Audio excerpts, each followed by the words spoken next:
हाँ जी बच्चों, आज सेकंड चैप्टर पढ़ते हैं भूगोल में। भूमि, मृदा, जल, प्राकृतिक वनस्पति और वन्य जीवन संसाधन। इसमें देखिए आपको दो एग्जाम्पल दिए हुए हैं। इसमें एग्जाम्पल किस किस के दिए हुए हैं? पहला एग्जाम्पल दिया हुआ है, माम्बा नाम की एक लड़की है जो अफ्रीका में रहती है, तंजानिया अफ्रीका में, उसका उदाहरण दिया हुआ है। और दूसरा उदाहरण दिया हुआ है पीटर का, जो न्यूजीलैंड में रहता है। दोनों की परिस्थितियाँ अलग है, प्राकृतिक वनस्पति अलग है, मृदा की संरचना अलग है, तकनीक दोनों के पास अलग है। माम्बा जो है उसे बहुत दूर से पानी लाना पड़ता है। आसपास का जो भूभाग है, वो धरातल जो है वो कठोर है, चट्टानी है। उसके पिता कठिन परिश्रम करके मक्का या सेब की कृषि करते हैं, जो उनके परिवार के लिए साल भर के लिए वो पर्याप्त नहीं है।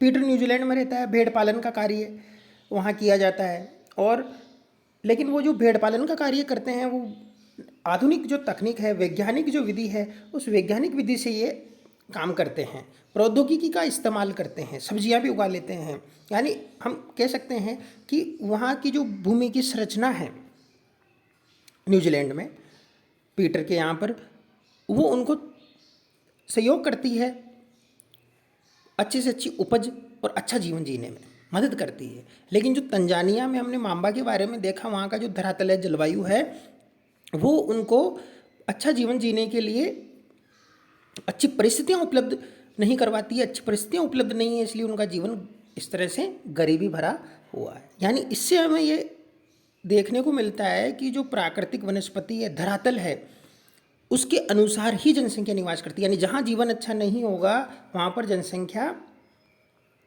कम पाई जाएगी। यानी हमारे यहाँ ये अफ्रीका न्यूजीलैंड को छोड़ देते हैं, अगर हम यहाँ इंडिया की बात करते हैं तो यहाँ पर हम मरुस्थलीय क्षेत्र देखते हैं, जैसलमेर देखते हैं, राजस्थान में देखते हैं।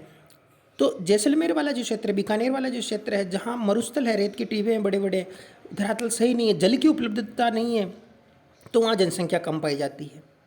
और जो लोग रहते हैं तो वो वहाँ बहुत सारी समस्याओं का सामना करते हैं। जहाँ धरातल समतल है, जल की उपलब्धता है, कृषि कार्य करने के लिए अच्छी परिस्थितियाँ उपलब्ध है, वहाँ पर लोग ज़्यादा रहेंगे। जैसे न्यूजीलैंड के पीटर का उदाहरण था। जैसे जयपुर वाला आसपास का क्षेत्र है, जयपुर के अलावा जो अलवर वाला क्षेत्र है, भरतपुर वाला जो क्षेत्र है, सवाई माधोपुर वाला क्षेत्र है, बूंदी वाला जो क्षेत्र है, जहाँ चंबल नदी जा रही है, जहाँ जल की उपलब्धता है, समतल भूमि है, कृषि के लिए अच्छी उपलब्धताएं हैं, औद्योगिक गतिविधियाँ वहाँ ज़्यादा है, तो वहाँ ज़्यादा लोग रहेंगे। कुल मिलाकर क्या समझ में आया हमें कि जो भूमि की संरचना है, जल की उपलब्धता है, प्राकृतिक जो वनस्पति है, ये सभी चीज़ें प्रभावित करती हैं मनुष्य के निवास स्थान को बनाने में, रहने में और जनसंख्या के वितरण में। ये सारी चीज़ें प्रभावित करती है। अगला बिंदु पढ़ते हैं, भूमि। प्राकृतिक संसाधनों में भूमि भी शामिल है। भूपृष्ठ में कुल क्षेत्रफल का 30% भाग भूमि है, और इस 30% भाग में भी थोड़े से ही प्रतिशत पर ही जनसंख्या निवास करती है। बाकी जो भूमि है वो बंजर है, पठारी है, पर्वतीय है, जहाँ लोग निवास नहीं करते हैं। भूमि और जलवायु के भिन्न भिन्न लक्षणों के कारण विश्व के विभिन्न भागों में जनसंख्या का वितरण असमान पाया जाता है। जनसंख्या का वितरण असमान से मतलब क्या है कि जहाँ कई लोग कम रहते हैं, कई लोग ज़्यादा रहते हैं, ये जनसंख्या का वितरण कहलाता है। और जनसंख्या का वितरण जो है वो किस चीज़ पर निर्भर करता है कि भाई ऊबड़ खाबड़ जो भूमि है, जहाँ लोगों को सुविधाएं नहीं मिलती है, ऊबड़ खाबड़ भूमि हो गई, शिलाकृति हो गई, पर्वतों का तीर ढाल हो गया, जलाक्रांता मतलब जहाँ ज़्यादा बारिश होती है, बाढ़ आती है, ऐसे क्षेत्र विरल है, निर्जन है, यानी कम बसे हुए हैं, दूर दूर तक वहाँ लोग हमें दिखाई नहीं देंगे। इसके अलावा जो उर्वर मैदान है, नदी घाटियाँ, उर्वर मैदान यानी उपजाऊ जो मैदान है, नदी घाटियाँ जो है, कृषि के लिए जो उपयुक्त भूमि है, यहाँ पर ये सघन बसे हुए क्षेत्र है। यानी यहाँ ज़्यादा पास पास मकान बने हुए हैं, घर बने हुए हैं, ज़्यादा संख्या में जनसंख्या का जो घनत्व है वो ज़्यादा है, यहाँ पर ज़्यादा लोग निवास करते हैं।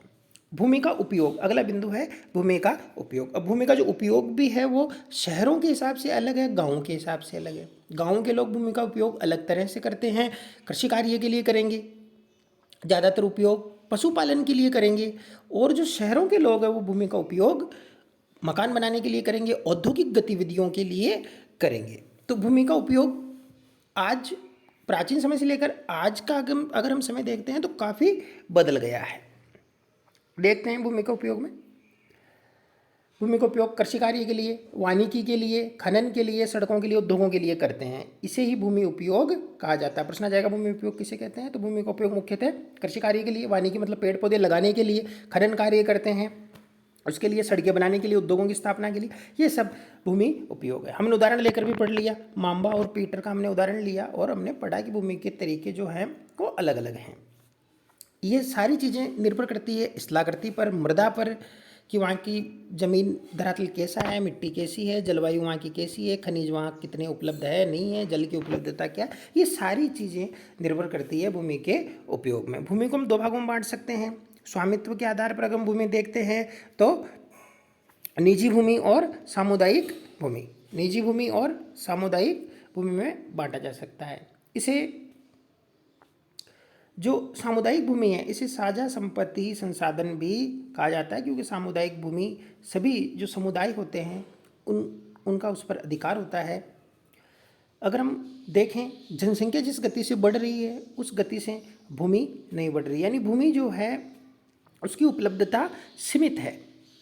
स्थान के आधार पर भूमि की जो गुणवत्ता है वो बदल रही है। लोगों ने सामुदायिक भूमि पर व्यापारिक क्षेत्र बनाने, नगरीय क्षेत्रों में घर बनाने, ग्रामीण क्षेत्रों में कृषि योग्य भूमि का विस्तार करने के लिए अनाधिकृत हस्तक्षेप करना शुरू कर दिया है। आज भूमि उपयोग प्रतिरूप में व्यापक परिवर्तन हमारे सामने देखने को मिलता है। कैसे परिवर्तन देखने को मिलता है? देखो, 4 चित्र तुम्हें दिखाई दे रहे हैं। इन 4 चित्रों में हम देखते हैं, फर्स्ट जो है उसमें ये 2 झोपड़ियाँ दिखाई दे रही है, किसान दिखाई दे रहा है हल चलाते हुए, और झोपड़ियाँ जो है वो दूर दूर बनी हुई है और अधिकतर भूमि पर पेड़ पौधे लगे हुए हैं, कृषि कार्य किया जा रहा है परंपरागत तरीके से हल चलाकर इस तरह से। दूसरा जो चित्र है उसमें हम देखते हैं कि भूमि का जो प्रतिरूप है वो क्या हो गया, थोड़ा बदला है। अब झोपड़ियों की जगह पक्के मकान आ गए, हल की जगह ट्रैक्टर आ गया है और मकान जो है थोड़े से सारे पक्के हो गए हैं, लेकिन खेत अभी भी उपलब्ध है। लेकिन अगला चित्र हम देखते हैं तो अगले चित्र में हम पाएंगे कि जो मकान थे अब वो काफ़ी बढ़ गए हैं, खेत जो हैं वो एक तरफ सिमट कर छोटे हो गए हैं, ट्रैक्टर वगैरह उनकी जगह कार और दूसरे व्हीकल्स आ गए हैं। देखने में हमें लगेगा कि हाँ ये काफ़ी डेवलपमेंट हो गया है, लेकिन कहीं ना कहीं खेतों का आकार बहुत छोटा हो गया है इसमें। अगला जो है उसमें हम देखते हैं तो खेत बिल्कुल ख़त्म हो गए हैं। अब क्या आ गया, आपके पास गार्डन आ गए हैं और गार्डन के अलावा जो घर हैं वो काफ़ी पास पास नज़र आ रहे हैं आपको। चौथे चित्र में, इस चौथे चित्र में घर काफ़ी पास पास नज़र आ रहे हैं और खेत बिल्कुल ख़त्म हो गए हैं। यानी समय के अनुसार जो भूमि है उसमें उपयोग में काफ़ी परिवर्तन आ गए हैं। आज क्या समय हम देखते हैं तो ये दोनों जो चित्र है वो शहरी क्षेत्रों के हैं जहाँ भूमि का उपयोग होता है। ये दोनों जो चित्र ऊपर वाले हैं पहला और दूसरा, वो ग्रामीण क्षेत्रों का है जहाँ भूमि का उपयोग कैसे किया जाता है। भूमि संसाधन का संरक्षण। बढ़ती जनसंख्या और इसकी बढ़ती मांगों के कारण वन भूमि, कृषि योग्य भूमि का बड़े पैमाने पर विनाश हुआ है। इससे इस प्राकृतिक संसाधन के समाप्त होने का डर पैदा हुआ है। इसलिए विनाश की वर्तमान दर को अवश्य ही रोकना चाहिए। कैसे? वनारोपण कर ज़्यादा से ज़्यादा वन लगाना चाहिए। भूमि उद्धार, रासायनिक कीटनाशकों और उर्वरकों के विनियमित उपयोग, यानी जो हम कृषि कार्य करते हैं उसमें जो रासायनिक कीटनाशक है, उर्वरकों का जो जितना प्रयोग करते हैं वो उतना प्रयोग नहीं करना चाहिए जो मनुष्य के लिए, भूमि के लिए नुकसानदायक हो। उसमें हमें इसके अलावा जो अतिचारण है उस पर भी रोक लगाना चाहिए और भूमि संरक्षण के लिए प्रयुक्त कुछ सामान्य तरीके हो सकते हैं। अगला बिंदु है मृदा। भूमि के पृष्ठ पर दानेदार कणों के आवरण की पतली परत मृदा कहलाती है। परिभाषा आ सकती है परिभाषा ये परीक्षा में कि मृदा किसे कहते हैं। तो आपको एक यहाँ से लिखनी है कि पृथ्वी के पृष्ठ पर दानेदार कणों के आवरण की पतली परत मृदा कहलाती है। ये भूमि की निकटता से जुड़ा हुआ है। स्थल रूप मृदा के प्रकार को निर्धारित करता है। मृदा का निर्माण चट्टानों से प्राप्त खनिजों और जैव पदार्थ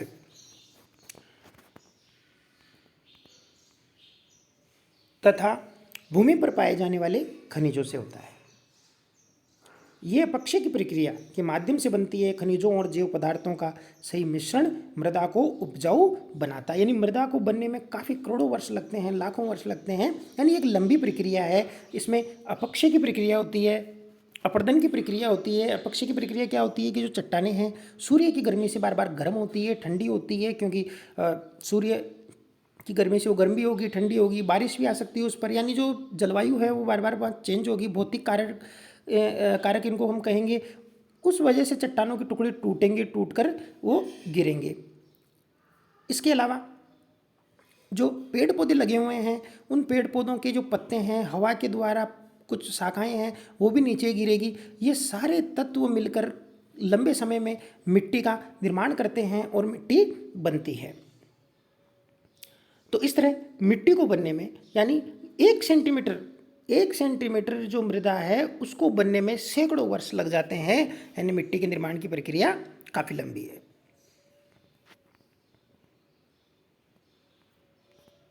यहाँ ऊपर आपको चित्र के द्वारा दिखाया गया है कि किस तरह नीचे जनक सेलें हैं, फिर अपक्षय हुआ, बालू वगैरह बनी, और ये ह्यूमस जो है वनस्पति का जो सड़ा गला भाग है वो ह्यूमस कहलाता है। और इस तरह से ऊपर ये जो उपजाऊ मिट्टी है वो बनती है। ये चित्र आपको बनाना है क्योंकि ये पर क्वेश्चन भी दिया हुआ है और मृदा की जो संरचना है वो सारी इसमें आ जाती है। कॉपी में आपको बनाना है। अगला बिंदु है मृदा निर्माण के कारक, जो नेक्स्ट क्लास में पढ़ेंगे अपन। आज जो हमने पढ़ा उसको एक बार जो वर्क दिया है वो कॉपी में करना है आपको।